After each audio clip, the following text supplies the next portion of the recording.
শারদীয়া দুর্গাপূজা উপলক্ষে রাজ্যের সমস্ত জনগণকে আমার হৃদয়ের গভীর থেকে জানাচ্ছি আন্তরিক শুভেচ্ছা এবং অভিনন্দন। দুর্গাপূজা মানেই আমাদের সবচেয়ে বড় উৎসব এবং প্রত্যেকটা মানুষের অত্যন্ত জনপ্রিয় অনুষ্ঠান, এবং এই অনুষ্ঠানের জন্য আমরা প্রায় 1 বছর অপেক্ষায় থাকি। তো অপেক্ষার প্রহর প্রায় শেষ। আমরা আমাদের সবচেয়ে বড় এবং জনপ্রিয় উৎসবে আমরা পা রাখতে চলেছি। তো এই দুর্গাপূজা আমাদের জীবনে বয়ে আনুক অনেক বেশি সুখ, শান্তি এবং সমৃদ্ধি, এটাই কামনা করছি।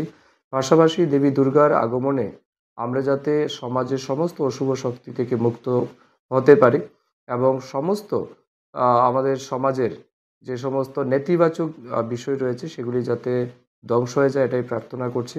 আসুন আমরা আমাদের দেবী দুর্গাকে অত্যন্ত শ্রদ্ধা এবং ভক্তি সহকারে ওনাকে আহ্বান জানাই।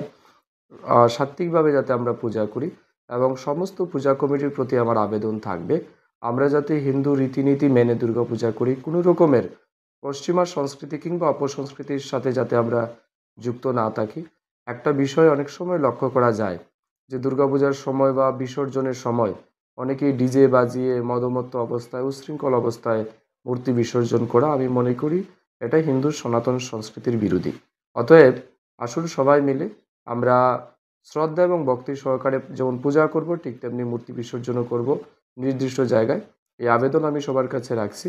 আমি আবারও রাজ্যের সমস্ত জনগণকে শারদীয়া দুর্গাপূজার অনেক অনেক শুভেচ্ছা এবং অভিনন্দন জানাচ্ছি। সবাই খুব ভালো থাকবেন।